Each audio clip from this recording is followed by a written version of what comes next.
चलिए, तो ज्यादा जानकारी देने के लिए हमारे साथ खास मेहमान भी जुड़े हैं। पहले मैं स्टूडियो में मौजूद मेहमानों से परिचय करवा दूं। हमारे साथ बीजेपी प्रवक्ता सुरेश गर्ग जी है, बहुत स्वागत है सुरेश जी आपका। हमारे साथ कांग्रेस के प्रवक्ता राजेंद्र मेघवाल जी भी, आपका भी बहुत स्वागत है राजेंद्र जी। तो वहीं हमारे साथ स्टूडियो के बाहर से भी अलग अलग जिलों से प्रवक्ता और हमारे साथ हमारे सहयोगी प्रवक्ता तो साथ मौजूद है, लेकिन सहयोगी हमारे साथ जुड़े हुए हैं। हमारे साथ इंदू जुड़ी हुई है, हमारे साथ रामगढ़ से इंदू है, तो वहीं हमारे साथ दौसा से लक्ष्मीकांत है, हमारे साथ अभिषेक चौरासी से जुड़े हुए हैं। सबसे पहले शुरुआत करना चाहेंगे स्टूडियो से।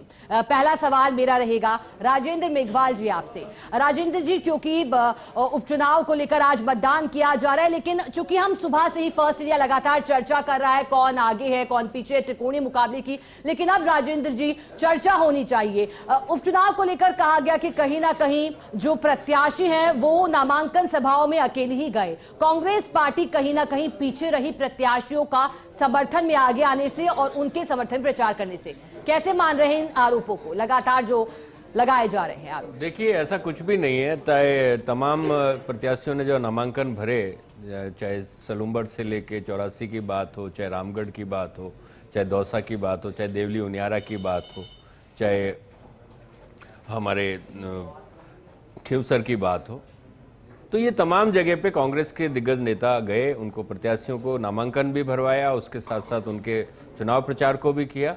और सबसे बड़ी बात यह है कि हमारे नेता माननीय गोविंद सिंह जी डोटासरा और नेता प्रतिपक्ष टीकाराम जी जूली ने लगातार इन चुनावों के अंदर पूरा मोर्चा संभाले रखा। और हमने जनता से सिर्फ एक ही अपील की कि भाई आप हमें वोट दीजिए, विपक्ष को मजबूत कीजिए, क्योंकि ये सरकार जो 11 महीने से सत्ता में आई है, झूठ बोलकर, ये झूठे वादे करके या मोदी की गारंटी कहकर ये जो लोग सत्ता में आए थे, उसके बाद में जो प्रदेश की हालत है, चाहे किसानों की बात हो, चाहे किसानों को डीएपी नहीं मिल रहा है, किसानों की नहरों में पानी नहीं आ रहा है, चाहे उनको खेतों में बिजली नहीं मिल रही है, चाहे उनको बीज नहीं मिल रहा है, और जो पूर्व में जो खरीफ के सीजन के अंदर जो फसल का खराब हुआ था उसका पैसा भी उसका मुआवजा भी उनको मिला नहीं, क्योंकि जो आपदा प्रबंधन मंत्री है जिन्होंने इस्तीफा देकर वो सत्ता मतलब बाहर हो गए थे, और जब उन्होंने अपने भाई को टिकट दिलाया और कहा कि साहब प्राण जाए पर वचन नहीं जाए, तो अब क्या हुआ, जब लोकसभा चुनाव के अंदर इनकी करारी हार हुई थी पूर्व क्षेत्र के अंदर, तब उस तरीके से ये बातें थी। और आज बेरोजगार युवा अगर रोजगार मांगने जाता है तो उस पर लाठियां बरसाई जाती है, उसके ऊपर मुकदमे कायम किए जाते हैं। आज सफाई कर्मचारी अगर मंत्री से मिलना चाहे तो मंत्री के घर तक पहुंचने से पहले ही उनको खदेड़ दिया जाता है। और मतलब आज ये है कि एक राजस्थान के अंदर निष्पक्ष और पारदर्शी और शांतिपूर्ण मतदान कराने की जिसकी जिम्मेदारी है, जो कि राजस्थान के मुख्य निर्वाचन अधिकारी के, तो आप देखिए अगर ये तमाम मुद्दे वाकई में हैं, अगर ये मुद्दे वाकई में है तो देखना होगा कि क्योंकि जनता के पास में आज मौका है और वो खुद चुन सकती है अपनी सरकार। सुरेश जी, आपसे जानना चाहूंगे कि जिस स्ट्रैटेजी के साथ में वाकई में भारतीय जनता पार्टी इस वक्त चुनावी मैदान में उतरी है, अभी तक के जो आंकड़े आए हैं, क्या लग रहा है कि वो स्ट्रैटेजी काम करती हुई नजर आ रही है? अभी तक के जो आंकड़े आ रहे हैं उससे तो यही लग रहा है कि जनता भारतीय जनता पार्टी के साथ है, और अब तक 45% की पोलिंग हो चुकी है। 3 घंटे का समय और है, 3 घंटे के अंदर जो 2023 का जो मतदान था 70% के लगभग का था, उसके हिसाब से मेरे ख्याल से होगा। और मैं ये कहना चाहता हूँ कि देखिए, सबसे पहले प्रत्याशियों का चयन की बात है। भारतीय जनता पार्टी के प्रत्याशी चयन एक मजबूती से खड़े किए हुए और सबकी सहमति से लिए हुए वो हैं, जो कि हम 50% चुनाव तो हमारे प्रत्याशी घोषित करने के बाद ही हो गए थे। इसके बाद में हमारा बूथ मैनेजमेंट, आज भारतीय जनता पार्टी का बूथ मैनेजमेंट एक कार्यकर्ता घर घर जाके लोगों को वोट देने के लिए प्रेरित करता है, वोट डालने के लिए ले जाता है और उनको ये कहता है कि भाई ज्यादा से ज्यादा वोट डालें। फिर दूसरा ये कह रहे हैं कि साहब पूरे 11 महीने के अंदर राजस्थान में अराजकता का, मैं ये कह रहा हूँ कि 11 महीने के अंदर जो भजन लाल जी ने सुशासन दिया है, मैं ये कह रहा हूं कि आप ये देखिए कि मेवात एरिया के अंदर किस तरीके का साइबर क्राइम, पूरे हिंदुस्तान में सबसे ज्यादा अगर साइबर क्राइम होता था तो मेवात एरिया के अंदर होता था। 70% साइबर क्राइम मेवात एरिया का कम हुआ है। 2.5 लाख सिम अगर डीएक्टिव हुए हैं, अब वो 2.5 लाख सिम मेरे ख्याल से 11 महीने के अंदर तो 2.5 लाख सिम वहां पे एक्टिव नहीं हुए थे।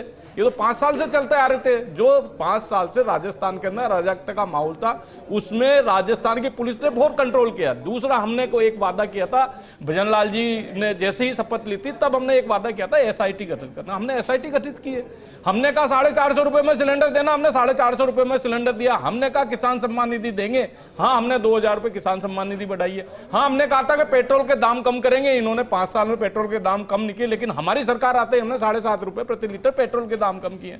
हमने युवाओं को नौकरी देने की बात की, युवाओं को नौकरी दे रहे हैं। विकास के मुद्दों को लेकर आप बात कर रहे हैं तो वहीं कांग्रेस पार्टी भी अपनी बात कर रही है, लेकिन दोनों ही जीत का दावा कर रहे हैं। आप दोनों के पास में दोबारा लौटूंगी, लेकिन हमारे सहयोगी भी हमारे साथ लगातार जुड़े हुए, पहले उनका रुख कर लेते हैं। हमारे साथ दौसा से लक्ष्मीकांत जी जुड़े हुए हैं, इंदू रामगढ़ से जुड़ी हुई है और हमारे साथ अभिषेक चौरासी से जुड़े हुए हैं। सबसे पहले लक्ष्मीकांत जी, दौसा सीट जो कि हॉट सीट में से रही थी, चर्चा यहां भी थी, हालांकि कांग्रेस और बीजेपी के आमने सामने की टक्कर थी। फिलहाल मतदान प्रतिशत कितना, क्योंकि पिछड़ता हुआ मतदान में दौसा विधानसभा सीट दिखाई दे रही थी। लक्ष्मीकांत,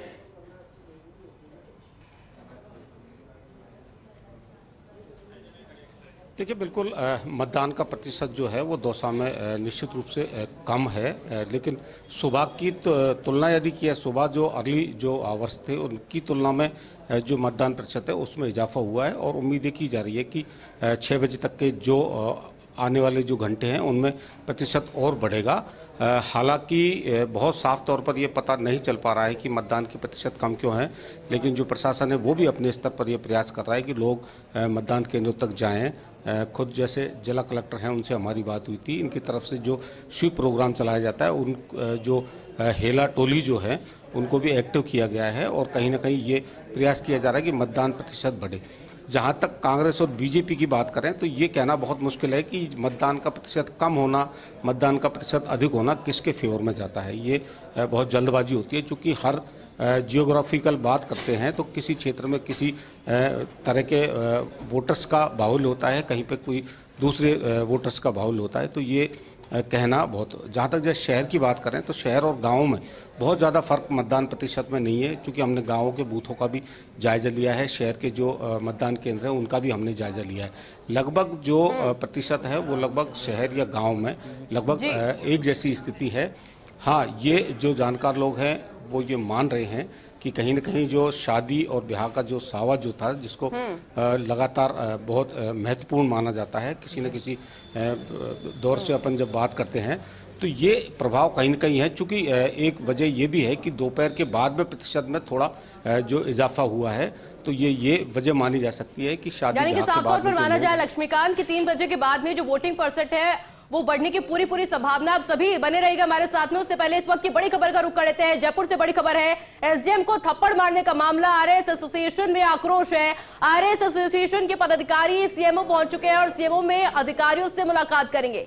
एसीएस गृहानंद कुमार से मुलाकात की है। आरोपी निर्दलीय प्रत्याशी की गिरफ्तारी की मांग लगातार की जा रही है। सचिवालय में मुख्य सचिव सुधांश पंत से मुलाकात भी कर सकते हैं। निर्दलीय प्रत्याशी नरेश मीणा ने एसडीएम को थप्पड़ मारा था और ये मामला लगातार तूल पकड़ता हुआ नजर आ रहा है। इस पूरे मामले को लेकर लगातार आक्रोश नजर आ रहा है। ये तस्वीर आप देख लीजिए कि किस तरह से आरएस एसोसिएशन में इस पूरे मामले को लेकर आक्रोश है और इसलिए आरएस एसोसिएशन के पदाधिकारी सीएमओ पहुंचे हैं। सीएमओ में अधिकारियों से मुलाकात वो करेंगे। एसीएस गृहानंद कुमार से भी मुलाकात की गई है। आरोपी निर्दलीय प्रत्याशी की गिरफ्तारी की मांग अब साफ तौर पर की जा रही है। सचिवालय में मुख्य सचिव सुधांश पंत से भी मुलाकात कर सकते हैं। हालांकि देखना होगा कि इस मुलाकात के बाद इस पूरे मामले में क्या कुछ अपडेट सामने आता है, क्या कुछ एक्शन इस पूरे मामले पर लिया जाता है। और मेरे तमाम सहयोगी लगातार बने हुए हैं ग्राउंड जीरो पर। फॉर्स इंडिया की टीम की मौजूदगी है। मेरे साथ मेरे सहयोगी इंदू भी रामगढ़ से जुड़ी हुई है। इंदू, वोटिंग परसेंटेज 3 बजे तक का क्या कुछ कहता है अभी तक?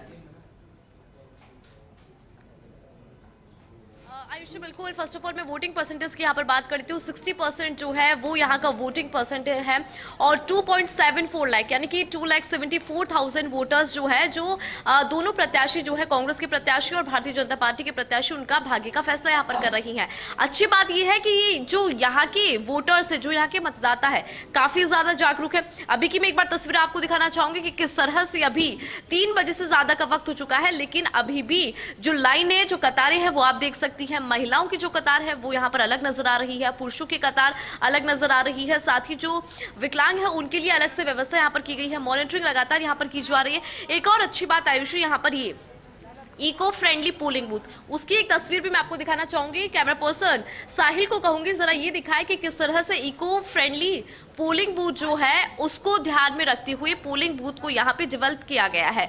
और इसके अलावा अगर मैनेजमेंट की बात करें तो वो तस्वीरें भी मैं आपको दिखाऊंगी कि किस तरह से यहाँ पे जो सिक्योरिटी है वो पूरी तरह से इंतजामात को देख रही है। एक बार सहयोगी को कहूंगी कि ये वाली तस्वीर दिखाएं, क्योंकि इस सिक्योरिटी को लेकर देखिए किस तरह से जो अतिरिक्त जाब्ता है, जो अति संवेदनशील बूथ है वहां पर अतिरिक्त जाब्ता यहाँ पर तैनात किया गया है, क्योंकि प्रशासन नहीं चाहता कि किसी भी कीमत पर कोई भी फेलियर यहाँ पर नजर आए।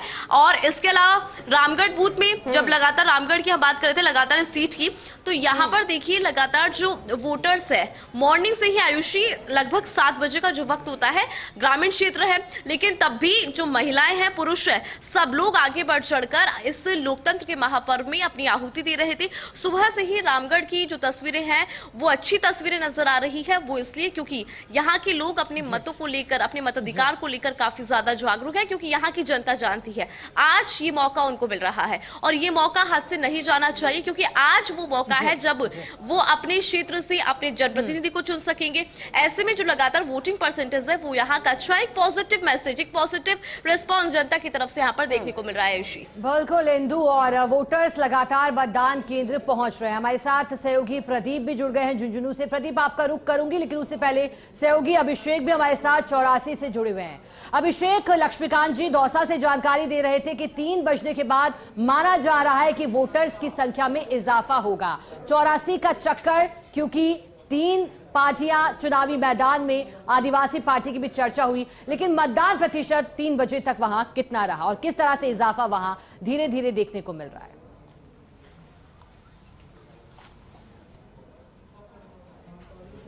बिल्कुल शिखा, जो 3 बजे तक के जो आंकड़े हैं वो ये बता रहे हैं कि 55.28% मतदान अब तक हो चुका है। और जानकारों का कहना है कि जो 2023 में जो विधानसभा चुनाव हुए थे उसके बराबर का अब तक का मतदान हुआ है। तो ये संभव है कि आज जो मतदान 84 विधानसभा क्षेत्र में है ये समाप्ति तक 65% या उससे अधिक जा सकता है। और आप यहाँ पर हम विकास नगर में खड़े हैं, आप देख सकते हैं कि लगातार जो है मतदाताओं का आना चालू है और लगातार वो वोट कर रहे हैं। हालांकि लंबी लाइन यहाँ पर नहीं है, ये विकास नगर गांव है जो कि काफी विकसित है यहाँ पर, और यहाँ पर लोग आ रहे हैं और आके वोट कास्ट करके जा रहे हैं। सुरक्षा की दृष्टि से देखें तो यहाँ पर सीआरपीएफ के जवान भी यहाँ मौजूद हैं और अभी सीआरपीएफ के बड़े अधिकारी भी आए थे जिन्होंने यहाँ पर सुरक्षा व्यवस्था का जायजा लिया था। यहाँ पर 2 बूथ हैं और जो पूरी यहाँ के मुद्दे हैं, मेरे साथ यहाँ के स्थानीय संवाददाता पुनीत भी जुड़े हुए हैं। पुनीत, ये बताएं कि ये जो त्रिकोणीय मुकाबला है तो किस तरह से रोचक है और तीनों जो उम्मीदवार है वो किस तरह के दावे, तीनों पार्टियों की तरफ से क्या दावे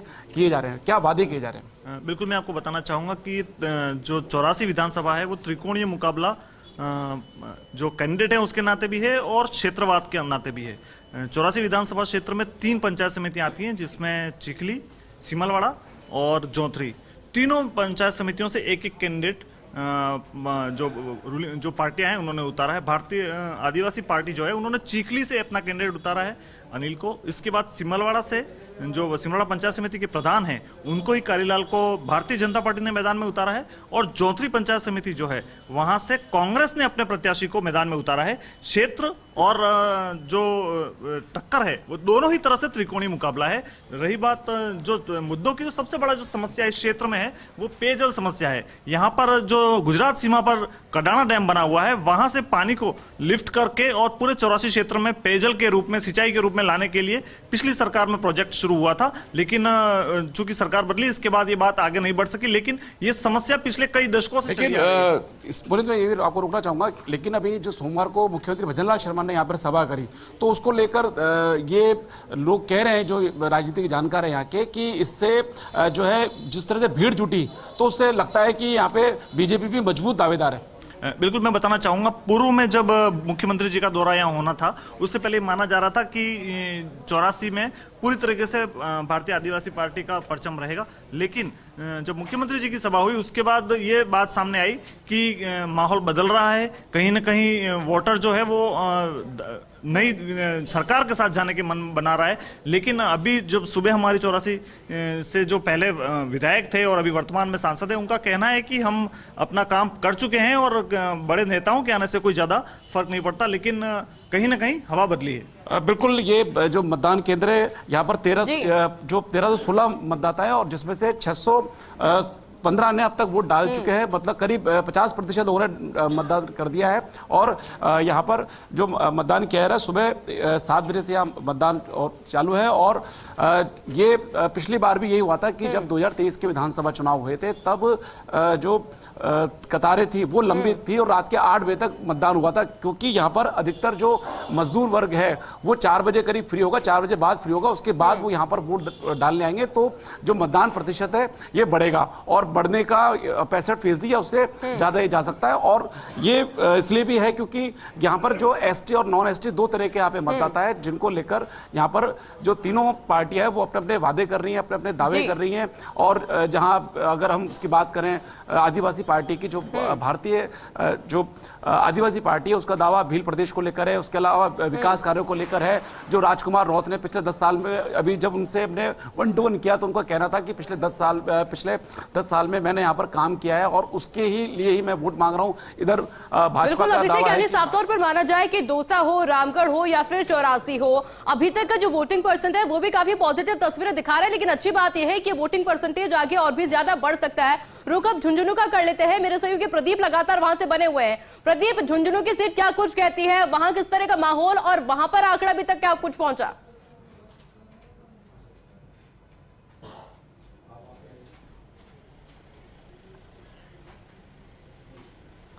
जी बिल्कुल, यहाँ पर मैं आपको बताता हूँ कि झुंझुनू में अभी तक जो 3 बजे के आंकड़े आए हैं वो उनमें 50% यहाँ पर मतदान हो चुका है। यानी हम मान के चलें कि 2,74,000 जो मतदाता झुंझुनू विधानसभा के थे उनमें आधे से 1,36,000 मतदाता यहाँ पर मतदान कर चुके हैं। और 3 बजे की तक के जो आंकड़े हैं, अभी 3 घंटे का और समय बाकी है, तो ऐसे में हम मान के चलते हैं कि पिछली बार जो 71% यहाँ का मतदान प्रतिशत था उससे ज्यादा होने की यहाँ उम्मीद जिला प्रशासन को भी है। और इसके साथ साथ झुंझुनू विधानसभा की राजनीति की बात करें तो यहाँ त्रिकोणीय संघर्ष यहाँ पर बना हुआ है और मतदाताओं में यहाँ खासा उत्साह देखने को मिल रहा है। भाजपा से जहाँ राजेंद्र भांबू चुनावी मैदान में है तो उनके सामने ओला परिवार के दिग्गज नेता शीशराम जी ओला के बेटे बिजरेर ओला के भी बेटे, तीसरी पीढ़ी यहाँ उनकी जो साख है अमित ओला के रूप में यहाँ पर मैदान में है। तो वहीं उदयपुर वाटी से विधायक रहे, मंत्री रहे कांग्रेस सरकार में, और वो यहाँ पर राजेंद्र जी गुड़ा वो यहाँ पर मैदान में है। तो यहाँ के तीनों राजेंद्र जी गुड़ा के एंट्री की वजह से यहाँ त्रिकोणीय संघर्ष यहाँ देखने को मिल रहा है। और जब 23 तारीख को रिजल्ट आएगा उस दिन जब ये पत्ते खुलेंगे कि किसने की क्या बाजी मारी। लेकिन राजेंद्र गुड़ा जी की बात करें तो उनके जो त्रिकोणीय संघर्ष है, माइनॉरिटी वोट और आदर्श वोटों को लेकर यहाँ पर खासा चर्चा में माना गया है। चुनाव प्रचार के दौरान भी उन्होंने इन्हीं चीजों को लेकर, इन्हीं मुद्दों को लेकर राजनीति की थी।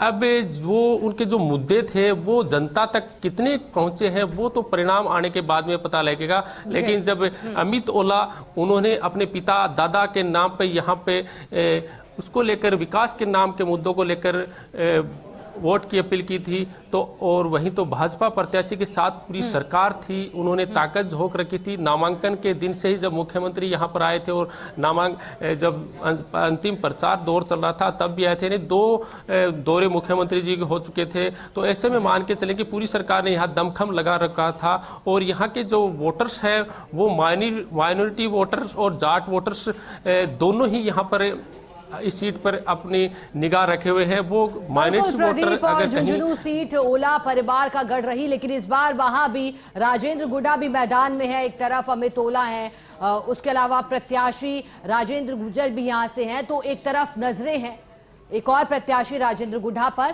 अब चूंकि हमारे साथ सहयोगी लगातार बने हुए हैं, यूनुस भी हमारे साथ खिवसर से जुड़े हैं। अगर खिवसर पर नजर डाली जाए यूनुस, तो तमाम 7 सीटों में से जो हॉट सीट कहें चुनावी भाषा में, तो खिवसर रही थी। एक तरफ हनुमान बेनीवाल ने अपनी पत्नी को वहां से मैदान में उतारा, रतन चौधरी का जिक्र वहां से हुआ, तो दूसरी तरफ भारतीय जनता पार्टी के प्रत्याशी का जिक्र भी वहां से हुआ, रेवंत राम डांगा, जो कि उन्हीं के करीबी रहे लंबे समय तक। अब बताइएगा पहले तो मतदान कितने प्रतिशत वहां 3 बजे के बाद हो चुका है, फिलहाल क्या स्थिति और वहां का मुकाबला कितना रोचक दिखाई दे रहा है तस्वीरों में। यूनुस। देखिए, खींवसर उपचुनाव की अगर मतदान प्रतिशत की बात करें, करीबन 60% के करीब मतदान हो चुका है। मतदान केंद्रों पर 268 मतदान केंद्र है, जहां पर लंबी लंबी कतारें देखने को मिल रही है। लोग घरों से निकलकर मतदान कर रहे हैं लोकतंत्र को मजबूत करने के लिए। रही बात प्रत्याशियों की, राष्ट्रीय लोकतांत्रिक पार्टी हो, चाहे भारतीय जनता पार्टी हो, चाहे कांग्रेस हो, सबकी प्रतिष्ठा दांव पे लगी है। अब देखने वाली बात ये होगी कि खींवसर की जनता किसके नाम पर मोहर लगाती है, क्योंकि समय 2 घंटे से कम का बचा है। लोग किसको अपना मत देंगे ये तो 23 तारीख को मतगणना के बाद ही पता चलेगा, क्योंकि राष्ट्रीय लोकतांत्रिक पार्टी की प्रतिष्ठा दांव पर है, तो वहीं भारतीय जनता पार्टी की भी प्रतिष्ठा दांव पर है। कांग्रेस ने नए चेहरे को चुनावी मैदान में उतारा है। तो कहीं ना कहीं देखे तो ये चुनाव है खींवसर हॉट सीट का, ये एक प्रतिष्ठा का चुनाव बनकर निकला है। बिल्कुल यूनुस सही कह रहे हैं, प्रतिष्ठा का चुनाव बन गया है। आयुषी और दिग्गजों की प्रतिष्ठा भी दांव पर दिखाई दे रही है, क्योंकि शिखा कहते हैं ना कि जनता है, जनता सब जानती है और उसी आधार पर फैसला करती है, उसी चेहरे को जिताती है। मेरे तमाम सहयोगी मेरे साथ बने हुए हैं, तमाम गेस्ट लगातार बने हुए हैं, चर्चा आगे भी इसी तरह से जारी रहेगी। एक तरफ आरएस एसोसिएशन में आक्रोश है, दूसरी तरफ विधानसभा उपचुनाव 2024 दौसा में दोपहर 3 बजे तक बताया गया 44.38% तक मतदान हुआ। खिवसर में दोपहर 3 बजे तक 58.3% तक मतदान हुआ। और ज्यादा जानकारी देने के लिए हमारे साथ लगातार फील्ड से सहयोगी जुड़े हुए हैं, अलग अलग जिलों से तस्वीर स्पष्ट कर रहे हैं। हमारे साथ रामगढ़ से सहयोगी जुड़ी हुई हैं, हमारे साथ 84 से सहयोगी जुड़े हैं, तो वहीं हमारे साथ सहयोगी अभिषेक भी जुड़े हुए हैं। सहयोगी का रुख करेंगे, लेकिन और देखिए ग्राउंड जीरो पर लगातार फॉर्स इंडिया की टीम की मौजूदगी है, लेकिन उससे पहले 3 बजे तक का आंकड़ा आखिर क्या कुछ कहता है वो हम आपको लगातार ग्राफिक्स के माध्यम से भी समझा रहे हैं। 84 में दोपहर 3 बजे तक की बात की जाए तो 55.28% तक मतदान हो चुका है, जबकि रामगढ़ में बात की जाए तो 3 बजे तक का आंकड़ा कहता है 7.74%, यानी कि वाकई में पॉजिटिव तस्वीरें देखने को मिल रही है। रामगढ़ के अंदर जो आंकड़ा सामने आया है वाकई में एक अच्छी तस्वीर है, क्योंकि पूरी उम्मीद होती है कि 3 बजे के बाद में, 4 बजे के बाद में अक्सर लोग इसी के बाद में घरों से बाहर निकलते हैं और ऐसे में एक बूस्ट जरूर आ सकता है इन आंकड़ों के अंदर। बात अगर झुंझुनू की जाए तो झुंझुनू में दोपहर 3 बजे तक 49.47% तक मतदान हो चुका है, क्योंकि हमारे साथ में तमाम गेस्ट लगातार बने हुए हैं। 3 बजे तक का आंकड़ा सुरेश जी हम लगातार दिखा रहे हैं, वाकई में अच्छा आंकड़ा है और उम्मीद यही है कि आंकड़ा आगे और ज्यादा बढ़ सकता है। किस तरह की तस्वीर अभी आप समझ पा रहे हैं और आगे जब ये बूस्ट होगा तो कितना पॉजिटिव भारतीय जनता पार्टी के लिए होगा? देखिए, भारतीय जनता पार्टी तो बार बार अपील कर रही है कि मतदाता घर से निकले और ज्यादा से ज्यादा मतदान हो, ज्यादा से ज्यादा मतदान। देखो, मतदान की ताकत होती है, एक मतदाता की जो ताकत होती है मतदान करना। तो मैं सभी मतदाताओं से अपील करता हूं कि जो भी मतदाताओं ने वोट नहीं डाला वो वोट डालने के लिए अवश्य जाए। और रही चुनाव में जो है भारतीय जनता पार्टी, तो देखो संगठन मजबूत है, भारतीय जनता पार्टी मजबूत संगठन और 11 महीने का जो कार्यकाल भजन लाल जी का रहा उसको ध्यान में रखते हुए हम तो निश्चिंत है कि हम 7 सीटें भारतीय जनता पार्टी जीत के आएगी। हमें कहीं पे भी कोई संशय नहीं है। जिस तरीके से ग्राउंड रिपोर्ट से हमें रिजल्ट्स आ रहे हैं या ग्राउंड रिपोर्ट से जो हमारे पास सूचनाएं आ रही है, जिस तरीके से हमने हर विधानसभा में प्रभारी लगाए हैं और हर विधानसभा के अंदर मंडल अध्यक्षों से जिस तरीके से बात हुई है, तो उन सब चीजों से हमें लग रहा है कि हम 7 सीटें निश्चित रूप से जीतेंगे। दूसरा क्या होता है कि देखिए, आज कुछ विधानसभा ऐसी है जैसे 84 है या सलूम्बर है या और भी विधानसभा, उसमें कांग्रेस के जो बड़े बड़े नेता लोग हैं वो तो प्रचार करने गए ही नहीं। उन्होंने अपना आप में जब हार स्वीकार कर ली है, जब बड़े नेता, जब यहाँ के जो पूर्व मुख्यमंत्री या पूर्व उप मुख्यमंत्री वो पूरे 7 विधानसभा में प्रचार करने नहीं गए, तो इससे ये दर्शाता है कि क्यों जाए। अगर वो जाएंगे तो उनको ये लगा कि भाई चुनाव तो हार ही रहे और उनके नाम से ठप्पा लग जाएगा, तो इसलिए वो उन चुनाव से दूरी बनाए रखिए और राजस्थान से मूव करके महाराष्ट्र या झारखंड में चले गए। लेकिन भारतीय जनता पार्टी का राजस्थान का कोई भी नेता है वो अपने क्षेत्र में गया है, जो वो यहाँ पे मंत्री हो या केंद्र में मंत्री हो, वो सब प्रचार करने के लिए गया और उसी का परिणाम है कि भारतीय जनता पार्टी 7 सीटें निश्चित रूप से जीतेगी। जैसा कि सुरेश गर्ग जी कह रहे हैं, आयुषी, इनका कहना है कि बड़े नेता प्रचार में नहीं पहुंचे थे। लोकसभा चुनाव में भी लगा था शिखा, अगर आपने नोटिस किया हो तो उस समय भी कहा गया था कि कांग्रेस पार्टी इतनी एक्टिव नजर नहीं आती है, ग्राउंड जीरो पर लोगों के बीच नहीं पहुंचती है और उसके बाद में जीत के दावे किए जाते हैं, क्योंकि पिछली बार तो कई सीटों पर गठबंधन के साथ आप चुनावी मैदान में उतरे थे सर, पर इस बार ऐसी तस्वीर नहीं है। देखिए, विधानसभा चुनाव में हमारा गठबंधन नहीं था, लोकसभा चुनाव के अंदर हमारा गठबंधन था। तो लोकसभा चुनाव का परिणाम तो आपने देख ही लिया, क्योंकि जिस तरीके से झूठ बोल के 2023 नवंबर में ये लोग सत्ता में आए थे कि मोदी की गारंटी है, नहीं सहेगा राजस्थान। उसके बाद में राजस्थान की जो कानून व्यवस्था की स्थिति है, राजधानी का जो क्षेत्र है ना, वो क्राइम का हॉट स्पॉट बन चुका है। चाहे चैन स्नैचिंग की बात हो, चाहे चोरी की बात हो, चाहे घरों के ताले तोड़ने की बात हो, चाहे महिलाओं की चैनें तोड़ने की बात हो, चाहे हमारे साइबर क्राइम्स की बात हो, तो ये घटनाएं कैसे बढ़ी? अगर कानून व्यवस्था अच्छी होती, आज हमारा पर्यटन का सीजन शुरू हो चुका है। राजधानी क्षेत्र पर्यटन के लिए पूरे देश में ही नहीं, दुनिया के अंदर नामी है, लेकिन पर्यटन स्थलों के ऊपर जाके आप देखिए कचरे के ढेर पड़े हुए हैं, सफाई व्यवस्था पूरी तरीके से चरमराई हुई है। सफाई कर्मचारी मतलब नियमों को लेकर बात करते हैं तो मंत्री उनके ऊपर लाठियां बरसाते हैं। आज मुझे बताइए, अधिकारी जो चुनाव ड्यूटी में लगे हुए वो सुरक्षित नहीं है, तो आप सोचिए ना। तो ये है ना कि क्या आप ग्राउंड जीरो पे एक्टिव रहते हैं, क्योंकि पहले भी यही आरोप लगता है। देखिए, ग्राउंड जीरो पे हमारे अध्यक्ष जी सातों विधानसभाओं में एक्टिव रहे, हमारे नेता प्रतिपक्ष सातों विधानसभा में एक्टिव रहे, हमारे पूर्व मुख्यमंत्री जी निर्वाचन की सभाओं में गए, हमारे पूर्व उप मुख्यमंत्री जी तमाम सीटों पे जाके आए। अब इनको पूछिए कि वसुंधरा जी कहाँ है? वसुंधरा जी गए थे, स्टार प्रचारक थी ना, वसुंधरा जी स्टार प्रचारक थी। वसुंधरा जी ने एक भी दिन अगर गई हो तो बता दीजिए, वसुंधरा जी का बता दीजिए। आप देखिए, आप इनके जो राधा मोहन अग्रवाल है, उनको कहीं पे आपने देखा क्या? वो भी तो प्रभारी है, लेकिन उनके बड़बोले बोलों की वजह से उनको भेजा नहीं गया। तो भाजपा पूरी तरीके से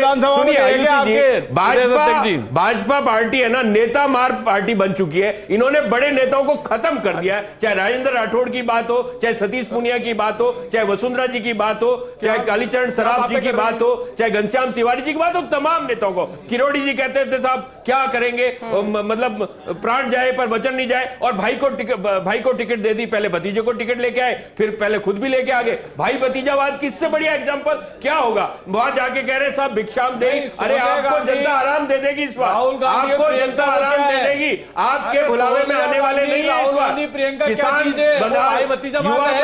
बता दीजिए मुझे, कर्मचारियों को ओपीएस दे दिए कि सोनिया गांधी, राहुल और प्रियंका तीनों चुनाव लड़ रहे हैं, तीनों कर्मचारियों को ओपीएस दे रहे हैं। आगे बताइए वो क्या है? वो है नहीं है, भाई भतीजावाद है। कर्मचारियों को ओपीएस दे रहे हैं क्या? कर्मचारियों को ओपीएस दे रहे हो क्या? आरजीएचएस के अंदर दवाइयां मिल रही है क्या? खुद अपना राजेंद्र जी चलिए जवाब ले लेते एक बार। सर, परिवारवाद का आरोप लगा रहे हैं किरोड़ी लाल मीणा जी के भाई को टिकट दिया गया, आप ही जवाब। विधानसभा में इनके अध्यक्ष जी गए, पूछिए, बताइए। बिल्कुल गए, आपको पता नहीं है? मीडिया बोल रहा है, वहां का क्षेत्र का जो प्रतिनिधि बोल रहा है, पता नहीं है तो कोई नहीं किया भैया, झूठ बोलने से कोई काम नहीं चलेगा। इस तरह से वसुंधरा जी का मुझे तो बात बता दीजिए, वसुंधरा जी वो भी बता दीजिए, वो पूछ रहे हैं। मैं क्या कह रहा हूँ, बता दो। वसुंधरा जी कहीं गई क्या, ये बता दो आप तो मेरे को। चलो, वसुंधरा जी आपकी मुख्यमंत्री नहीं है क्या? राष्ट्रीय उपाध्यक्ष है या नहीं है? बताइए मुझे। वसुंधरा जी गई क्या? वसुंधरा जी विधायक है ना राजस्थान से ही, वसुंधरा जी को बाहर कर दिया क्या आपने? वसुंधरा जी को बाहर कर दिया क्या? आप कह दीजिए, मैं मान लूंगा। आप कह दीजिए वसुंधरा जी चली गई क्या? वसुंधरा जी भाजपा में नहीं है क्या? हमारा वसुंधरा जी भाजपा में नहीं है क्या? आप तो इसका जवाब दे दीजिए। वसुंधरा जी भाजपा में नहीं है तो हम कहते हैं कोई बात नहीं गए, लेकिन आपके यहाँ पे तो भैया आपके जो प्रदेश हमारे तमाम नेताओं ने मोर्चा संभाला है और हमारी तरफ से जनता चुनाव लड़ रही है। हमने जनता के मुद्दे उठाए, हमने कर्मचारियों की बात की, हमने युवाओं की बात की, हमने बेरोजगारों की बात की, हमने किसानों की बात की। आप बताइए ना, आप किसानों को बिजली दे पा रहे हैं? हाँ, आप किसानों को खाद दे पा रहे हैं? आप किसानों को नहरों में पानी दे पा रहे हैं? आप बताइए ना, आप बीज नहीं दे पा रहे हैं किसानों को बीज नहीं दे पा रहे हैं। आप कानून व्यवस्था सुधार नहीं पा रहे हैं। लूट मची है, एक नया प्रोजेक्ट नहीं लगा है राजस्थान के अंदर, पिछले 11 महीने में एक प्रोजेक्ट नहीं लगा, एक सिंगल टेंडर लगाओ तो बता दीजिए। ईआरसीपी का झूठ बोला, यमुना जल समझौते का झूठ बोला, कुछ भी नहीं लगा। और झुंझुनू के अंदर इनको जवाब देना पड़ेगा इस बात का। झूठे आरोप लगाना करना ये सब खत्म हो गया। राजेंद्र जी और सुरेश जी जवाब जनता देगी।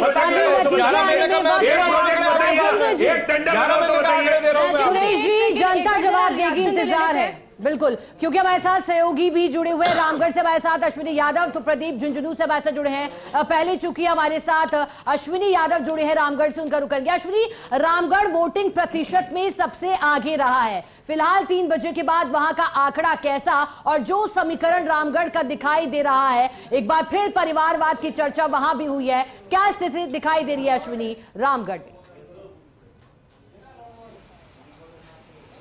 देखिए, 7 विधानसभाओं में उपचुनाव है और सबसे ज़्यादा मतदान जो प्रतिशत है अब तक वो रामगढ़ का चल रहा है। और जब मतदान समाप्त हो जाएगा तब भी मानकर चलिए कि रामगढ़ का जो प्रतिशत है मतदान का वो सबसे ज़्यादा होगा। अभी मैं जुगरावर गांव के बूथ पर हूं, जहां 4 गांवों के मतदाता अपना मत का प्रयोग कर रहे हैं। यहां 77% से ज़्यादा मतदान यहां पर हो चुका, तो मानकर चलिए कि यहाँ भी 80% से ज़्यादा मतदान यहाँ पर होगा और ओवरऑल भी 80% के आसपास रामगढ़ का मतदान हो सकता है। ग्रामीण इलाकों में भीड़ है, लेकिन मैं जिस बूथ पे हूँ और काफ़ी ऐसे बूथ हैं जहाँ पर अब भीड़ कम हो गई है।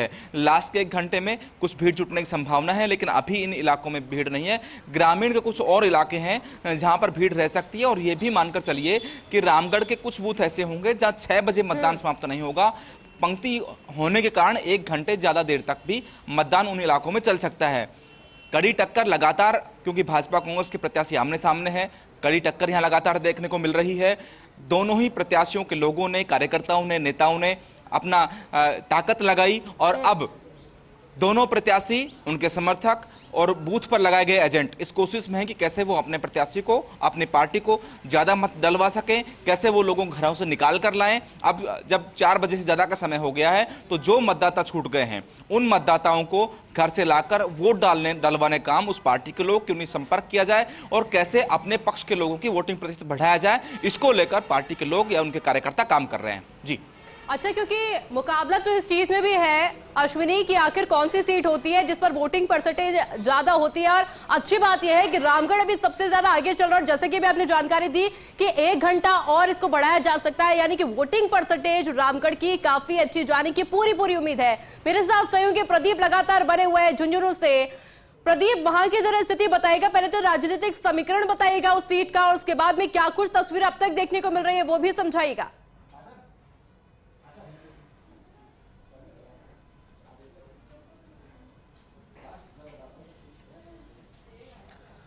बिल्कुल, मैं आपको बता दूं, झुंझुनू विधानसभा यहाँ कांग्रेस का गढ़ रही है। 2008 से लगातार यहाँ से ब्रिजेंद्र ओला वो जीतते रहे। दिग्गज शीशराम जी ओला के पुत्र हैं।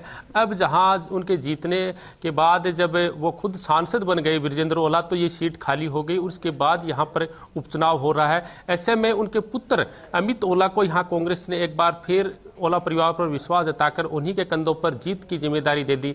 लेकिन सामने 2018 से लगातार चुनाव लड़ रहे राजेंद्र भांबू मैदान में आए। उनका एक नारा था विकास को लेकर और वंशवाद को खत्म करने को लेकर, और इस बार भाजपा ने उन पर विश्वास जताया। लगातार भाजपा सरकार ने भी उनका साथ दिया और सभी समीकरण उनके फिट बैठ रहे थे। बागियों को कंट्रोल भी उन सरकार ने किया था। अब बीच में जब एंट्री हुई राजेंद्र गुढ़ा की, वो एंट्री वाकई में त्रिकोणीय संघर्ष यहाँ के उपचुनाव को बना दिया गया है। लगातार अच्छा खासा प्रचार किया भाजपा ने, लेकिन कांग्रेस ने यहाँ पर अपने स्टार प्रचारक हो कोई हो, विजेंद्र जी ओला और उनके जो विधायक थे, जो साथी करीबी थे, उन्होंने ही चुनाव प्रचार किया, और उनकी जो माइनॉरिटी वोट है उनमें अच्छी खासी पकड़ मजबूत यहाँ देखने को मिल रही थी पिछले चुनावों में। लेकिन इस बार क्या रंग लाएगी वो परिणाम में आगे तब्दील होती है कि नहीं होती है। लेकिन राजेंद्र जी गुढ़ा जो माइनॉरिटी और अदर वोटों के साथ यहाँ पर विकास, दोनों ही पार्टियों पर आरोप लगा रहे थे कि झुंझुनू का विकास न तो भाजपा ने किया और न ही कांग्रेस ने किया। दोनों पे जो आरोप लगा के वो इस उपचुनाव में खड़े हुए, तो उनकी एंट्री से यहाँ का त्रिकोणीय संघर्ष होने लगा, और जो मतदाता दोनों से ही पार्टियों से नाराज थे वो उनके साथ हो गए और एक उनकी भीड़ बढ़ती चली गई। लेकिन वो जब परिणाम आएगा उसमें उनका पता लगेगा कि कितने वोटों को वो खींचने में रहे, जीतने में कामयाब रहे नहीं ले। लेकिन अब हम आज वोट प्रतिशत की बात करें तो करीब 50% का आंकड़ा यहाँ पर पूरा हो चुका है। करीब 2,74,000 यहाँ के झुंझुनू विधानसभा में वोट हैं, तो करीब 1,37,000 वोट यहाँ पर पड़ चुके हैं। ग्रामीण क्षेत्रों में यहाँ पर सुबह यहाँ पर धीरे धीरे वोटिंग हो रही थी, लेकिन जब दोपहर हुई तो अचानक से आंकड़ा लगातार बढ़ा। 2023 के चुनाव की हम बात करें तो 71% यहाँ का आंकड़ा था और उस आंकड़े में महज 21% यहाँ पर अब कमी नजर आ रही है। लेकिन ये जब 3 घंटे का वक्त यहाँ पर अब है तो हम शायद उम्मीद कर सकते हैं कि यहाँ 71% से ज्यादा मतदान होने की संभावना है। और तीनों ही पार्टियों के अलावा जो निर्दलीय प्रत्याशी हैं 11 मैदान में पूरे हैं, उन सबको मिलाकर सभी ये कर चाहते हैं कि लोकतंत्र में भागीदारी से ज्यादा क्योंकि झुंझुनू में 50% से ज्यादा मतदान, त्रिकोणीय मुकाबला वहां भी, लेकिन रामगढ़ में 80% के करीब मतदान। अब बढ़ता वोटिंग प्रतिशत किसके फेवर में जाता है ये तो 23 नवंबर को ही पता चलेगा। चलिए आगे बढ़ते हैं, कुछ और खबरें हैं उनका रुख करते हैं। समरवाता के मतदान केंद्र संख्या 183 पर मतदान शुरू हुआ। मतदान केंद्र के बाहर लगी लंबी कतार। मामले को लेकर निर्दलीय प्रत्याशी नरेश मीणा ने बयान दिया और कहा समरवता के ग्रामीणों ने सुबह 7 बजे से कर रखा था मतदान का बहिष्कार। ग्रामीणों की मांग थी कि उन्हें उनियारा पंचायत में जोड़ा जाए। ग्रामीणों ने कहा था कि हमारे साथ हो तो हमारी वाजिब मांग को लेकर साथ धरने पर बैठो। मैंने मेरे बैलेट पेपर के मामले में भी जिला कलेक्टर से बात की। और चलिए अगली बड़ी खबर को रुख करेंगे। रामगढ़ गोहा चौकी गांव में फर्जी वोट डालने की कोशिश की गई है। पुलिसकर्मी ने पकड़ा तो बोला कि गलती हो गई। हालांकि पुलिस ने फर्जी वोट डालने की कोशिश करने वाले को छोड़ दिया है। ये तस्वीर भी हम आपको दिखा रहे हैं उस व्यक्ति की जिसके द्वारा फर्जी वोटिंग की कोशिश की जा रही थी। हालांकि समय रहते इस व्यक्ति को पकड़ लिया गया है। रामगढ़ की तस्वीर है जहां गोहा चौकी गांव में फर्जी वोट डालने की कोशिश की गई। पुलिसकर्मी ने पकड़ा तो कहा कि मुझसे गलती हो गई है। हालांकि पुलिस ने फर्जी वोट डालने की कोशिश करने वाले को छोड़ दिया है।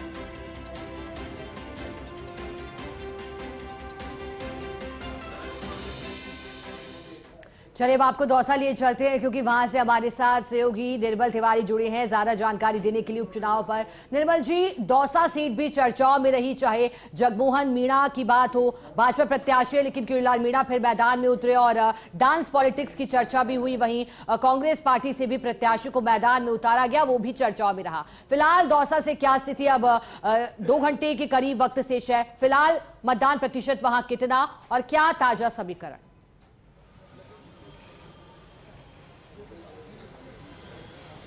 देखिए शिखा, ये इस जो 7 उपचुनाव जो हो रहे हैं 7 विधानसभा क्षेत्र में, उसमें सबसे प्रतिष्ठित सीट में से एक है दौसा।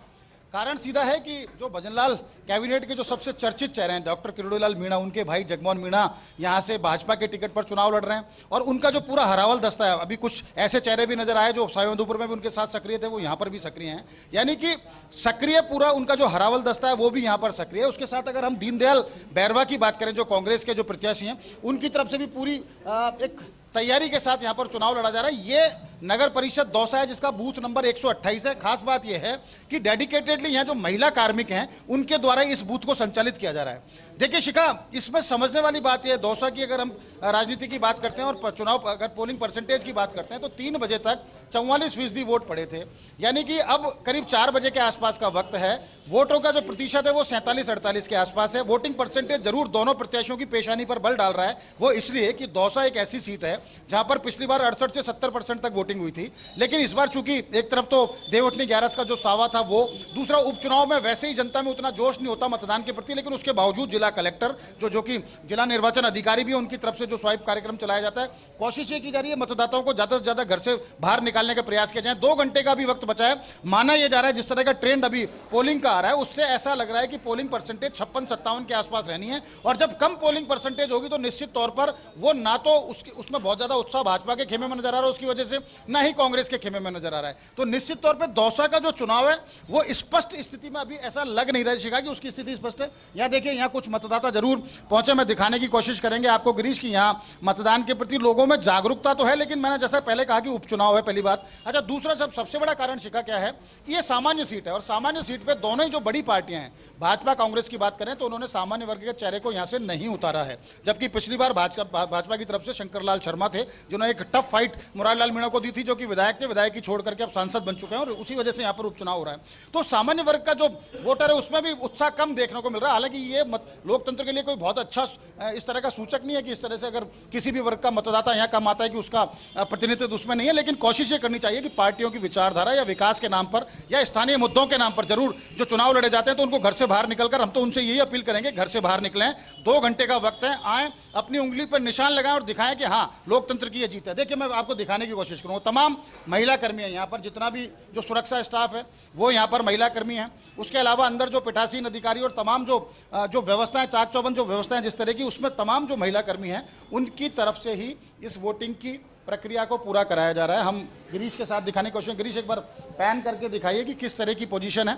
और अच्छी बात यह है कि एक आदर्श मतदान केंद्र के तौर पर इस नगर परिषद के मतदान केंद्र को देखा जा रहा है। मतदान केंद्र संख्या 128 को देखा जा रहा है और यहाँ अभी तक करीब यूं माना जाए कि 50% के आसपास यहाँ अभी तक शिखा वोटिंग हुई है। हम कोशिश करेंगे कुछ लोगों से भी बात करने की, इस बार क्यों कम ऐसा ट्रेंड, मतदाता क्यों कम निकल कर कह रहा है बाहर? मैं गिरिराज गुप्ता, बैंक से रिटायर्ड आदमी बोल रहा हूँ। सीधा बताइए किस वजह से? मेरा चुनाव आयोग से एक सबसे बड़ा अनुरोध है कि जब भी कभी कोई वीआईपी जैसे सीएम हुआ या और कोई अथॉरिटी हुई, यदि कोई चुनाव के टाइम पे आते हैं तो उसके लिए अननेसेसरी रोड सारे क्लोज कर देखिए। वो अलग का मुद्दा, मैं दोबारा बात करूंगा, आप मुद्दे से भटक रहे हैं शायद। यहाँ हमारे साथ ये बताइए, आप फर्स्ट वोटर हैं, पहली बार वोट किया? नहीं, सेकंड टाइम किया। क्या किस तरह के मुद्दे हैं दौसा की हम बात करें? सब अच्छा है। नहीं मतलब यहाँ शिक्षा के लेकर के लोग उतर गए हैं, या स्वास्थ्य की सेवाओं को लेकर के उनकी मांग है, पानी को लेकर के उनकी समस्या है, सड़कों को लेकर के उनकी समस्या है, हर तरीके की समस्या है, हर तरीके की समस्या है, और उसको लेकर के यहाँ आप लोग मतदान करने आ रहे हैं। देखिए ये अच्छी बात है, ये युवा मतदाता है, नव मतदाता है। कोशिश इस तरह की जा रही है कि समझें कि लोकतंत्र में किस तरह से हमारे को भागीदारी निभानी चाहिए, क्योंकि आपके पास एक ऐसा, ये वोटिंग का एक ऐसा अधिकार होता है, देखिए शिखा, जो ये बताता है कि हम कैसे एक लोकतंत्र को समर्थ बना सकते हैं, हमारी भागीदारी उसमें सुनिश्चित कर सकते हैं। लेकिन दौसा में फिर कह रहा हूं, ये सबसे प्रतिष्ठित सीटों में से है। कारण सीधा है कि सांसद मुरारीलाल मीणा, सचिन पायलट की बात करें, सचिन पायलट, ममता भूपेश भले ही सिकराय से चुनाव लड़ती हूं, लेकिन उनका यहाँ निवास स्थान भी रहा है, तो उन तीनों की प्रतिष्ठा यहाँ पर दांव पर है। और अगर भाजपा की बात करें तो किरोड़ीलाल मीणा सीधे तौर पर, चूंकि उनके भाई यहाँ से चुनाव लड़ रहे हैं, तो निश्चित तौर पर क्योंकि दो बेहद खास तस्वीरें नजर आई दौसा के अंदर। पहली बात तो ये कि महिलाओं के द्वारा मोर्चा संभाला हुआ है, और दूसरी बात यह कि वाकई में लोगों के अंदर उत्साह है मतदान करने का। हालांकि आंकड़ा लगातार और भी बढ़ेगा और आगे भी अपडेट हम आपसे लेंगे,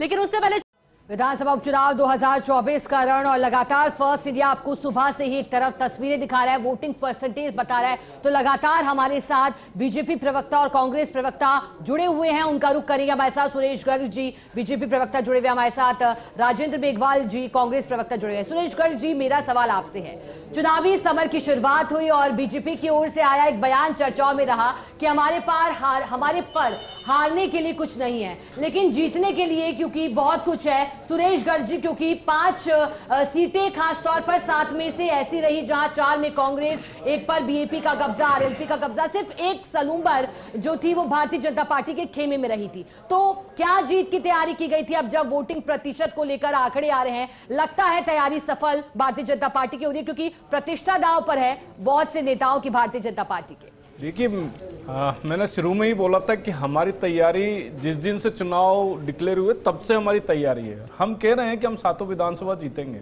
जिस तरीके से हमारा संगठन काम कर रहा है, जिस तरीके से हमने प्रत्याशियों का चयन किया है, जिस तरीके से भजनलाल जी ने 11 महीने के अंदर राजस्थान में काम किया, तो उन सब चीज़ों को ध्यान में रखते हुए प्रत्याशी और हमारे कार्यकर्ता जनता के पास गया, मतदाता के पास गया, मतदाता से अपील की है कि भाई ज़्यादा से ज़्यादा मतदान करे और भारतीय जनता पार्टी को जिताने के लिए देखो जितने हमारे प्रयत्न सब हमारे निश्चित रूप से, क्योंकि देखिए अब जैसे आप खींवसर की बात करें, हमारे खींवसर के अंदर सिर्फ 2000 वोट से हम 2023 के अंदर आ रहे हैं, तो आप ये देखिए कि 2000 मात्र 2000 वोट से आ रहे थे और हम कह रहे हैं कि 25,000 से ज्यादा से वोट से जीत के आएंगे।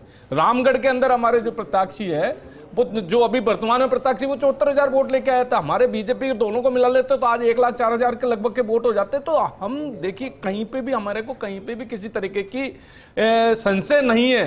जिस हिसाब से हमारा वर्किंग स्टाइल है, जिस हिसाब से हम मेहनत करते हैं, और फिर भजनलाल जी 7 विधानसभा क्षेत्र के अंदर गए, सब जगह जनता से अपील की है, उन्होंने अपने काम भी गिनाया कि भाई मैंने 11 महीने के अंदर क्या काम किया है। अब चाहे कांग्रेस के प्रवक्ता या कांग्रेस के लोग चाहे कितनी बुराई करो, लेकिन हमने जो काम किए वो जनता के सामने है। चाहे 450 रुपए के सिलेंडर की देने की बात हो, चाहे युवाओं को नौकरी देने वाली बात हो, चाहे किसान सम्मान निधि की बात हो, चाहे जल जीवन मिशन में 9,90,000 कनेक्शन दे हो, चाहे बिजली के कनेक्शन दे हो, मतलब ईआरसीपी के समझौता जो 5 साल से लटकाए भटकाए रखा था वो हमने आके ईआरसीपी पे जो समझौता किया है, जल समझौता, वो क्या है, या यमुना जल समझौता। यमुना जल समझौता तो आपने देखा होगा झुंझुनू की जनता को ये प्यासा रखने की कोशिश कर रहे थे। हरियाणा के अंदर जब वहां पे जब कांग्रेस का मैनिफेस्टो था तो उसमें स्पष्ट लिखा था कि हमारी सरकार आएगी तो यमुना जल समझौता को रद्द कर देंगे।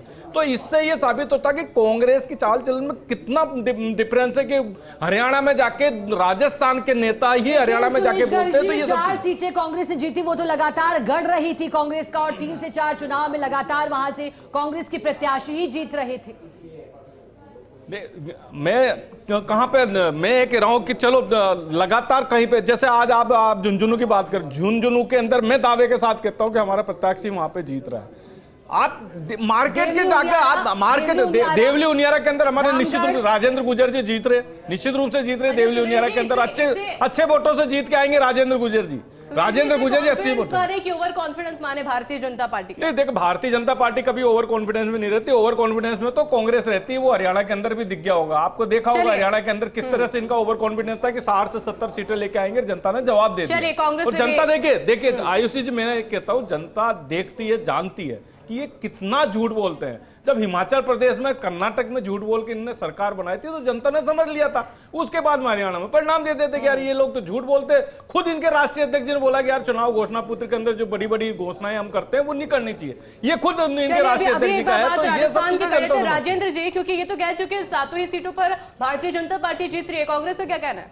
देखिए ऐसे सबसे पहले तो भाजपा के जो नेतृत्व और मुख्यमंत्री जी ने हार से पहले की भूमिका तैयार कर ली थी कि भाई हमारे पास खोने के लिए क्या है, क्योंकि इनकी एक ही सीट थी और वास्तव में ये तो 7 सीटें हारने जा रहे हैं। इसलिए इन्होंने पहले ही ये कह दिया था कि हमारे पास हारने के लिए या खोने के लिए कुछ भी नहीं है। तो ये निश्चित रूप से 7 सीटें हार रहे हैं, क्योंकि राजस्थान की जनता पिछले 11 महीने का जो कार्यकाल देख रही है, चाहे किसानों के साथ में, आपको पता है राजस्थान कृषि प्रधान राज्य है, ग्रामीण क्षेत्र पड़ता है, वहां पे किसानों के साथ रबी का सीजन चल रहा है, डीएपी मिल नहीं रहा है, कालाबाजारी हो रही है, पुलिस के पैरे में डीएपी बिक रहा है, चिरंजीवी स्वास्थ्य बीमा योजना खत्म कर दी, अस्पतालों की हालत खराब। देखिए मैं बीच में नहीं बोला, आप सुनिए। और ये झूठ बोल रहे हैं, भाजपा प्रवक्ता झूठ बोल रहे हैं कि साहब 450 रुपए में सिलेंडर मिल रहा है। मैं आपके चैनल पे चुनौती दे रहा हूं कि अगर तमाम उज्ज्वला के जो लाभार्थी हैं उनको सिलेंडर मिल रहा हो तो हम ये डिबेट नहीं करेंगे आइंदा से, मैं कभी नहीं आऊंगा। लेकिन भाजपा के प्रवक्ता झूठ बोल रहे हैं लगातार। अभी डिबेट छोड़िए, आप आंकड़ा रखिए ना, आप आंकड़ा रखिए। मैं आपको चुनौती दे रहा हूं, आपको चैलेंज करता हूं। चिरंजीवी बंद किया और उज्ज्वला का जो सिलेंडर है वो नहीं मिल रहा है। इन्होंने कहा कि साहब हम उसकी वेरीफाई करा रहे हैं, सितंबर महीने तक का, जनवरी 2024 पूरा पूरा आधार अपडेट करा रहे हैं, लेकिन नहीं मिल रहा है। और इन्होंने के प्रवक्ता सुन लीजिए, झूठ मत बोलिए, मैं आपको चुनौती दे रहा हूं। ये डिबेट के बाद भी डिबेट होगी, लेकिन आपके पास आंकड़े तो लेके आइएगा। आप आंकड़े उठा के लेके, मैं कह रहा हूं ना, मैं चुनौती दे रहा हूं। अगर मिल रहा हो उज्ज्वला के सभी 76 लाख उपभोक्ताओं को अगर मिल रहा हो रसोई गैस सिलेंडर, तो मैं कह रहा हूं नहीं करूंगा डिबेट। लेकिन इनके पास सत्य नहीं है। इन्होंने तमाम लोगों के नाम काट दिए, उनके नाम काट दिए सभी लोगों के। इन्होंने करेंगे आपकी झूठ को। आपने कहा था कि साहब हरियाणा और पंजाब के बराबर पेट्रोल डीजल कर देंगे। हम किया क्या? हरियाणा पंजाब के बराबर पेट्रोल डीजल किया क्या? बताइए ना, हरियाणा पंजाब के बराबर पेट्रोल डीजल किया क्या? हाँ 7.5 रुपए कम किए हमने पेट्रोल। कहां पे हरियाणा पंजाब की बात हुई थी? प्रधानमंत्री ने कहा था हरियाणा पंजाब के बराबर पेट्रोल डीजल देऊंगा। प्रधानमंत्री की बात की, प्रधानमंत्री ने कहा मोदी की गारंटी है पंजाब और हरियाणा के बराबर पेट्रोल डीजल दूंगा। क्या दिया आपने? अभी एक बार हम राजस्थान की बात करते हैं। सर आपके पास डेटा है, सरकार है। सुरेश गर्ग जी आप बता दीजिए इनको, क्या सभी लाभार्थियों तक पहुंच रहा है लाभ? बता दीजिए वो आंकड़ा मांगे। आप आंकड़ा बताइए, आप आंकड़ा बताइए। 76 लाख उज्ज्वला के लाभार्थी है। 76 लाख को मिल रहा है। राजेंद्र जी एक सेकंड, सुरेश जी एक सेकंड, और चलिए राजेंद्र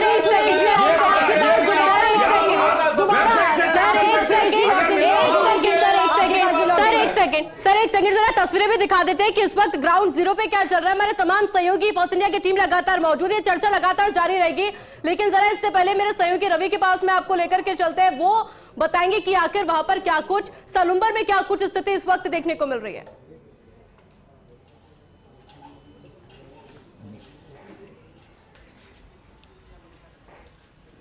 बिल्कुल, देखिए आदिवासी इलाके की अगर बात करें तो बहुत ज़्यादा उत्साह जो है वो अभी तक मुझे नज़र नहीं आया है यहाँ पर मतदान को लेकर। अब करीब 4:45 बजे का वक्त हो चुका है। आप देखिए यहाँ पर जो है अधिकांश जो मतदान केंद्र हैं उन पर मतदाताओं का जो पहुँचने का सिलसिला है वो काफ़ी धीमा है और अभी तक का जो प्रतिशत है वो भी करीब 50-55 के आसपास का है। सिर्फ सलूम्बर ही नहीं, 84 विधानसभा की अगर बात करें तो वहां पर भी बहुत अच्छा उत्साहजनक जो प्रतिशत है मतदाताओं का वो दिखाई नहीं दे रहा है। निर्वाचन विभाग की ओर से पुरजोर कोशिश की गई, तमाम तरह के प्रयास किए गए हैं, लेकिन अभी तक जो है एग्जैक्ट आंकड़ा हालांकि आना बाकी है। लेकिन बहुत ज़्यादा, जैसा मैंने आपको बताया कि सलूम्बर मुख्यालय पर भी बहुत अच्छे जो नज़ारे हैं वो हमें नज़र नहीं आ रहे थे। यहाँ पर भी आप देखिए, हालांकि लोग पहुँच रहे हैं। पहले कयास ये लगाया जा रहा था कि दोपहर बाद लोग जो हैं ज़्यादा से ज़्यादा तादाद में पहुँचेंगे, लेकिन अभी अब मतदान समाप्ति में करीब 1-1.25 घंटे का वक्त बाकी है। लेकिन अब आशा ये की जानी चाहिए, हालांकि तमाम जो कार्मिक हैं निर्वाचन से जुड़े हुए वो पूरी कोशिश कर रहे हैं कि ज़्यादा से ज़्यादा मतदाता जो है मतदान केंद्रों पर पहुंचे, अपने मताधिकार का प्रयोग करें। और कुछ देखिए आप, हालांकि बुजुर्ग जो हैं, बुजुर्ग महिला मतदाता यहाँ पर पहुंचे हैं, अन्य जो लोग हैं वो भी यहाँ पर अपनी बारी का इंतजार कर रहे हैं। लेकिन जो आशा की जाती है, जो नज़ारों की बात की जाती है, जो कहते हैं कि लोकतंत्र का उत्साह है, उल्लास है और ये उत्सव में बड़ी तादाद में जो भागीदारी सुनिश्चित होनी चाहिए, वो फिलहाल जो है बहुत ज़्यादा नज़र जो है वो नहीं आ रही है। आप देखिए धीरे धीरे कुछ एक मतदाता जो है वो यहाँ पर पहुँच रहे हैं। आप उस तरफ भी देखेंगे, मेरे कैमरा सहयोगी प्रकाश दिखा रहे हैं, एक बुजुर्ग महिला मतदाता है जिसको व्हील चेयर पे लाया जा रहा है मतदान कराने के लिए। लेकिन अभी तक जो प्रतिशत, चूंकि पिछला अगर सलूम्बर विधानसभा में 2023 का जो मतदान का जो प्रतिशत था वो काफ़ी बढ़िया था, करीब 71-72% के आसपास मतदान जो है वो हुआ था। और आशा की जा रही थी कि भाई इलेक्शन है, अच्छी संख्या में जो लोग हैं, जो मतदाता हैं वो मताधिकार का प्रयोग करने पहुंचेंगे। लेकिन अभी तक का जो आंकड़ा है वो करीब 50-55 के आसपास का है। हालांकि एक महिला मतदाता को आप देखिए यहाँ पर मतदान के लिए लाया गया है। स्काउट एंड गाइड्स के जो वॉलंटियर्स हैं वो सुबह से अपनी सेवाएं दे रहे हैं और पुलिस प्रशासन, तमाम जो एजेंसीज हैं वो अपनी तरफ से पूरी कोशिश कर रही हैं कि शांति से, संवेदनशीलता के साथ में, पारदर्शिता के साथ में, निष्पक्षता के साथ में ये मतदान हो और वो व्यवस्थाएं चल भी रही हैं। हालांकि पूरे सलूम्बर की विधानसभा की अगर बात करूं तो कहीं से किसी भी तरह की कोई अप्रिय वारदात की सूचना अभी तक नहीं है। कुछ एक जगहों पर ईवीएम में खराबी की सूचना जरूर आई थी, लेकिन समय रहते उनको दुरुस्त कर दिया गया। 1500 से ज़्यादा कार्मिक जो हैं वो इस पूरी प्रक्रिया को संपन्न कराने में अपना योगदान दे रहे हैं।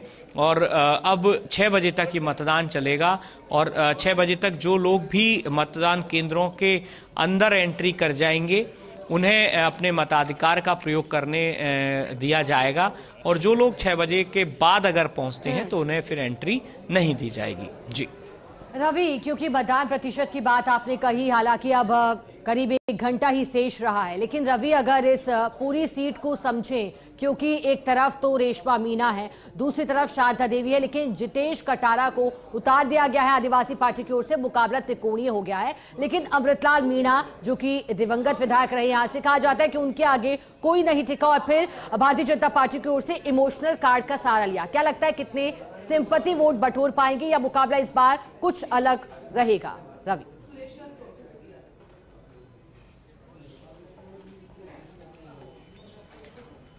बिल्कुल, देखिए हालांकि इस सीट पर 6 प्रत्याशी जो हैं वो अपना भाग्य आजमा रहे हैं, लेकिन मोटे तौर पर मुकाबला त्रिकोणीय है, जिसमें बीजेपी और कांग्रेस के अलावा भारतीय आदिवासी पार्टी के जो जितेश कटारा हैं वो मैदान में हैं।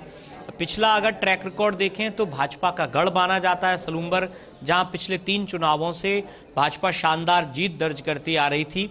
इस बार चूंकि अमृतलाल मीणा का देहावसान हो गया था, तो ऐसे में जब बाई इलेक्शन हो रहे हैं तो पार्टी संगठन ने उनके परिवार से ही कुछ तवज्जो दी, उनकी पत्नी को यहाँ पर अपना प्रत्याशी बनाया है। तो जाहिर सी बात है, एक इमोशनल कार्ड खेलने की कोशिश जरूर है। और चूंकि पिछला इतिहास रहा है जहां पर भी इस तरीके से टिकट दिए गए, अगर पिछले बाई इलेक्शंस की बात करें तो जहां पर कई दिवंगत के परिवार से टिकट मिले हैं तो वहां पर उनके परिवार को जीत मिली, और अगर उनको इग्नोर किया गया, उनको साइडलाइन किया गया, तो हार का सामना भी भाजपा यहां पर धरियावाद में पिछले चुनाव में बाई इलेक्शन में देख चुकी है। तो इसी वजह से बाई इलेक्शन में भाजपा ने किसी तरह की कोई अतिरिक्त जोखिम उठाने के बजाय जो उनकी पत्नी है शांता देवी, उन्हें अपना प्रत्याशी बनाया। काफी बढ़िया चुनाव प्रचार तीनों ही प्रत्याशियों ने अपने अपने पक्ष में किया। रेशमा मीणा जो हैं उन्होंने भी पूरी कोशिश करी है वापसी की। चूंकि रघुवीर मीणा का टिकट कटा था तो थोड़ा सा कार्यकर्ताओं में नाराजगी थी, रघुवीर मीणा समर्थकों में नाराजगी थी, लेकिन बाद में पार्टी संगठन ने उन्हें मना लिया और वो भी मैदान में आए। लेकिन अब देखना ये होगा कि क्या किसी तरह का भीतरघात होता है या फिर जो माहौल है, जिस हिसाब से माहौल है, अगर इमोशनल कार्ड की बात कर रहे हैं तो क्या शांता देवी पर मतदाता भरोसा जताता है अमृतलाल मीणा के कार्यकाल को देखते हुए, या फिर किसी तरह का बदलाव चाहता है। ये फिलहाल इन जो ईवीएम मशीन है इनमें ये सब चीजें अभी बंद हो रही हैं, लेकिन जो लोगों का रिस्पॉन्स है जिसको कि मतदान के तौर पर देखा जाता है, वो अगर 80-90% अगर होता है तो खुशी की बात है। उससे पता चलता है कि किसी प्रत्याशी के लिए आम जो मतदाता है उसका किस तरह का रिस्पॉन्स है, वो कितना उसको चाहता है। तो ये जो तमाम जो चीजें हैं ये फिलहाल मतदान प्रतिशत को देखकर अच्छी नहीं लग रही हैं, क्योंकि भारत का जो लोकतंत्र है दुनिया का सबसे बड़ा लोकतंत्र है और इस लोकतंत्र में वोट की ताकत सबसे बड़ी है। ऐसे में हम भी तमाम जो मतदाता हैं सलूम्बर विधानसभा के और इन 7 ही उपचुनावों में जो भी विधानसभा है वहां के मतदाता उनसे अपील करते हैं कि अपने वोट का मताधिकार का प्रयोग करें, ताकि देश का लोकतंत्र जो है वो और ज्यादा मजबूत हो। एक अच्छा प्रत्याशी, एक अच्छा जनप्रतिनिधि जो है वो मतदाता चुने, ताकि वो उनके क्षेत्र का विकास कर सके। बिल्कुल, अभी प्रशासन और फोसलिया भी लगातार यही अपील कर रहा है कि समय बहुत ज्यादा नहीं बचा है, घरों से बाहर निकले और अपने मताधिकार का प्रयोग जरूर करें। बहुत बहुत शुक्रिया रवि, लगातार आगे भी अपडेट आपसे लेते रहेंगे। हमारे साथ में तमाम गेस्ट लगातार बने हुए हैं। सुरेश जी, सलूम्बर की तस्वीरें आपने देख ली, 50 से 55% के बीच में अभी तक वोटिंग परसेंटेज वहां पर देखा गया, यानी कि बहुत वाव स्थिति तो नहीं है। भारतीय जनता पार्टी की बात की जाए, कितने पॉजिटिव मान रहे हैं या फिर टफ मान रहे हैं? मैंने शुरू से कहा ना कि भाई हमने जो अमृतलाल जी है तो उसके हिसाब से मैं बता रहा हूँ कि हमारे सलूम्बर में हमें कोई तकलीफ ही नहीं है, भारतीय जनता पार्टी जीतेगी। तो आप देखिए कि इनको जब कांग्रेस को ये पता लगा कि वहाँ जीतने के चांसेस नहीं थे, ये प्रचार करने ही नहीं गए।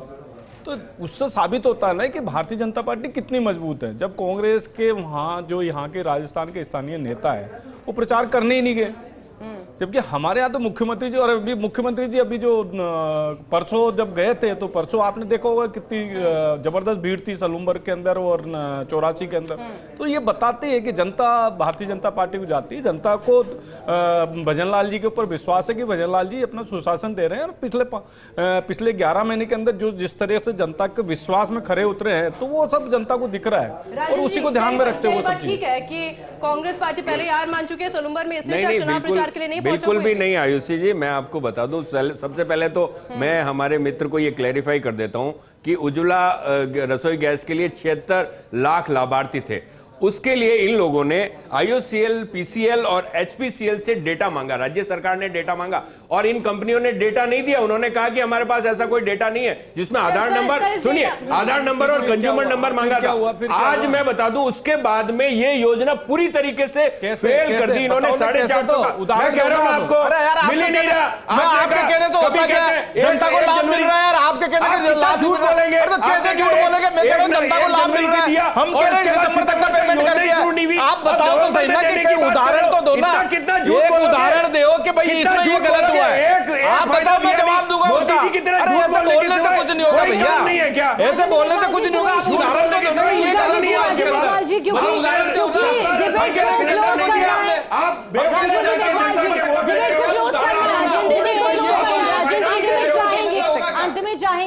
को क्लोज करना है, लेकिन एक प्रतिक्रिया आपसे जरूर चाहेंगे क्योंकि आरोप दोनों तरफ से लगे। और कुचेरा में जनसभा को संबोधित करते हुए मुख्यमंत्री ने एक बात कही थी कि क्योंकि किसान और युवाओं का मुद्दा हावी रहा कि 11 माह में एक भी पेपर लीक नहीं हुआ, और इसी पर क्रॉस क्वेश्चन आपसे भी सुरेश गर्ग जी मेरा है, कराई कौन सी परीक्षा ये तो पूछ लीजिए ना। 11 साल में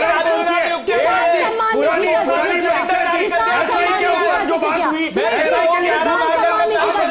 ऐसा के लोग दो टंकी के ऊपर चल रहे हैं, टॉवर के ऊपर चल रहे हैं, भ्रष्टाचार जवाब देगा।